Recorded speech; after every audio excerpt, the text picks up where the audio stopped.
So if you're anything like me, you probably spent the last 30 minutes scouring through YouTube just trying to figure out how to draw a simple anime face. Well, I'm going to show you how. In my art journey, I came across the same advice in pretty much every single video. That being to create a graph and draw an anime face in every possible direction. That way, you know how. To me, hearing this was like saying to learn how to cook every single type of food, and then that way you know how. It's fucking disgusting. It just didn't seem realistic.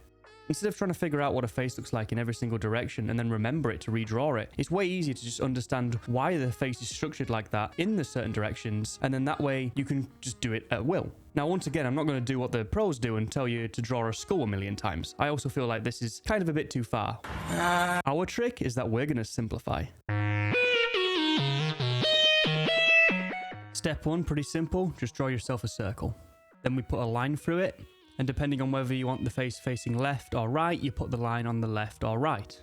Now we've got this simple face structure blocked out, there's a couple of points on the face what basically dictate where things like our eyes go. The point where the lower half of the face meets the original circle that we drew is perfect for a line to draw the eyes upon.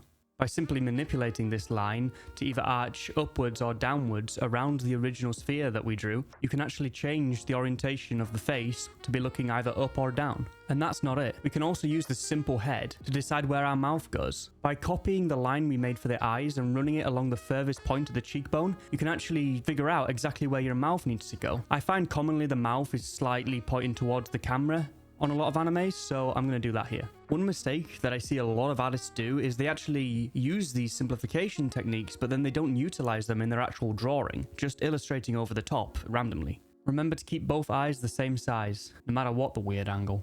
Now for my favorite part personally, the hair. I always like to drop a pin and just go from this pin as if it's the root of the hair. If you're ever having trouble with your hair looking flat, just drop a pin on top of the head and then connect all your lines to that pin and it should help.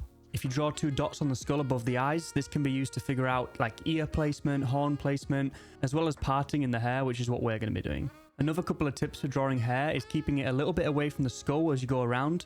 And then if you struggle drawing curly or kind of wacky hair, don't start until you reach at least halfway down that original circle that we drew. Then you can go wild, making the hair crazy as possible. As long as you keep that top part flat and simple, it should work out. So now you can just have fun adding a bit of colour maybe. I'm just going to slap a background on this actually. I think it will look a little bit better. And that's this character done. So let's do this one more time with a different character just so we get things down and nailed. And I think I might add a bit of colour to this next one. Okay, so we're starting off with a circle again. And the face here is pretty much the same as the first one we drew. Remember to put a line through for the eyes and mouth. You can also use this line to indicate where the ears are. The top of the ear is always lining up to the bottom of that line. We'll give her quite a cute face this time, have her looking up at the camera, and I think I want to draw Tiger. So I think we'll do her hair next, and then afterwards probably her clothing. So Tiger's got some pretty fluffy and curly hair, but remember not to exaggerate that until halfway down the circle of the head. I'm actually going to come back to the fringe because I feel like I can explain it better. I'm going to draw a point on the top of her head, and remember, all of her fringe wants to come from this point. Now for a character like Tiger, it's fairly easy because she has 3 large sections of hair. Each one, you just separate into a chunk and drop it over the circle. Remembering that this head is a 3D circle really helps when it comes to drawing hair. Just imagine you're sticking like a mop on top of the circle and how that would fall. Now I actually drew the wrong bit of clothing here. I had to pull up a reference to remember what she looked like. And she's wearing a long sleeved shirt.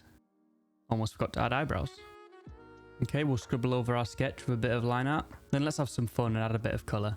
So when colouring, I tend to draw all the way around the outside of the character with just one bold colour that's nice and visible. I then paint all the base colours down and use the select tool on each base colour to add shade and various other things like blushing. If you're ever stuck what colour to use for your shade, try setting a layer to multiply, choosing a bluish colour, put the layer on 50% and just colour over the character, and this will give you a general idea of what kind of colours you may want. It's not perfect, but it's a good little tip if you're just starting off. As I'm finishing off this drawing, I really want you guys to give this a go and have a try. As you can see, by doing a couple of studies and really simplifying something into just points of interest, you're able to conceptualize your own art in any position without it being too difficult, and altogether get a better understanding of the face's structure. I hope next time you draw, you think about the landmarks I mentioned and they really do help you out. They made a massive difference for me in how I illustrate.